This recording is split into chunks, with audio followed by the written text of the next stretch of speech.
பயிற்சி 3.2ல் second sum X power 4 minus ஒன்னுங்கிறது ஒரு பல்லுறுப்புக்கோவை. அடுத்த பல்லுறுப்புக்கோவை X power cube minus 11 X square plus X minus 11. இப்போது இதுக்கான தீர்வு அடுக்கு பெரியதாக இருக்கிற நம்பரை எஃப் ஆஃப் எக்ஸ்ன்னு எடுத்துக்கிறோம். அடுத்து சின்னதாக இருக்கிறத ஜி ஆஃப் எக்ஸ்ன்னு சொல்லி எடுத்துக்கிறோம். இப்போது எஃப் ஆஃப் எக்ஸுங்கிறத நம்ம இங்கே எக்ஸ் பவர் 4 எக்ஸ் கியூப் இல்லை, எக்ஸ் ஸ்கொயர் இல்லை, எக்ஸ் இல்லை. அதனால் அதை 0 சொல்லி ஆட் பண்ணி எழுதிக்கிறோம் ஜி ஆஃப் எக்ஸு. இப்போது ஈக்குவலிட்டியின் வகுத்தல் முறையில் எழுதுகிறோம். F of X equal to G of X into Q of X plus R of X.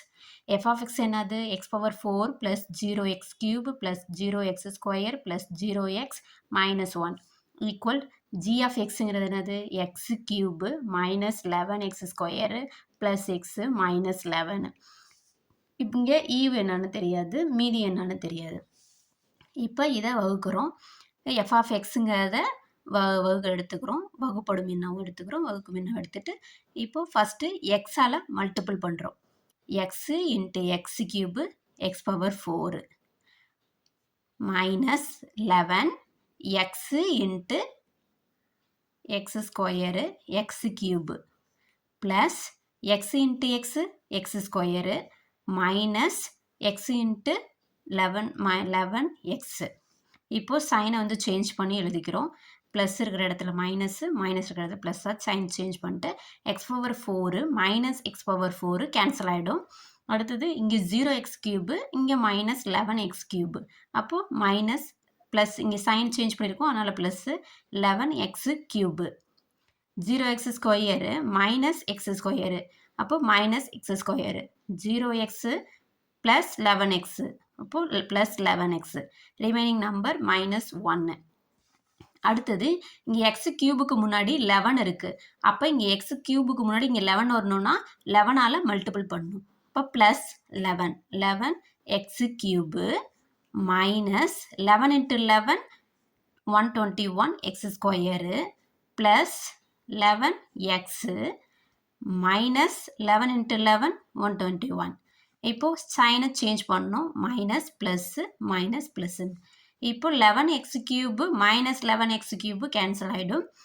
அடுத்து minus X square plus 121 X square. இப்போது 121 எக்ஸ் ஸ்கொயரோட மைனஸ் 1 எக்ஸ் ஸ்கொயரை லெஸ் பண்ணால் 120 x square. Sign plus sign. அடுத்தது plus 11 எக்ஸும் minus 11 எக்ஸும் cancel ஆகிடும். அடுத்து நம்பரு மைனஸ் 1 ப்ளஸ் 121.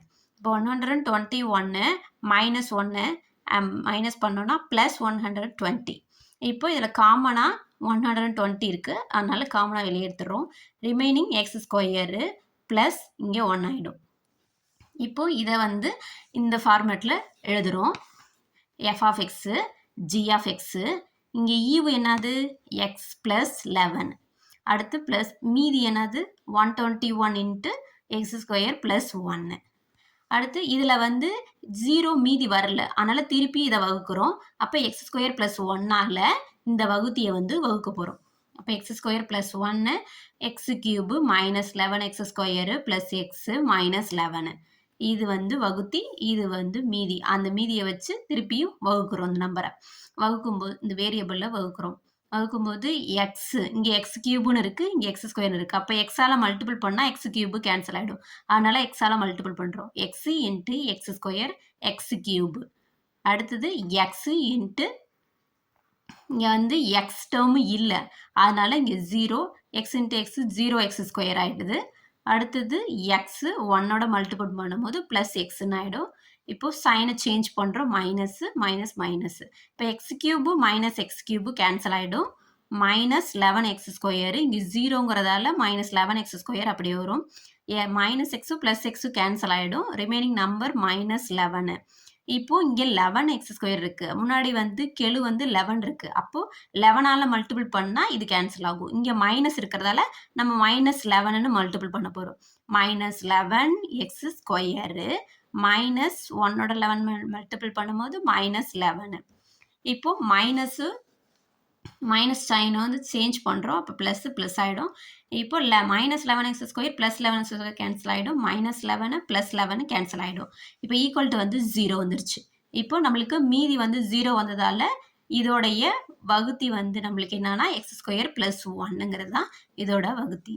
இப்போ அந்த ஃபார்மேட்டில் இங்கே எழுதுகிறோம். இங்கே எழுதின மாதிரி அந்த ஃபார்மேட்டில் எழுதுகிறோம். f(x) இங்கே என்ன வகுத்தோம், எந்த நம்பரோட வகுத்தோம் அந்த நம்பர் எழுதிக்கிறோம். எதால் வகுத்தோம் x² + 1. அடுத்தது நம்மளுக்கு ஈவு என்ன கிடைச்சிருக்கு, x -11, மீதி வந்து 0 ஆயிடுச்சு.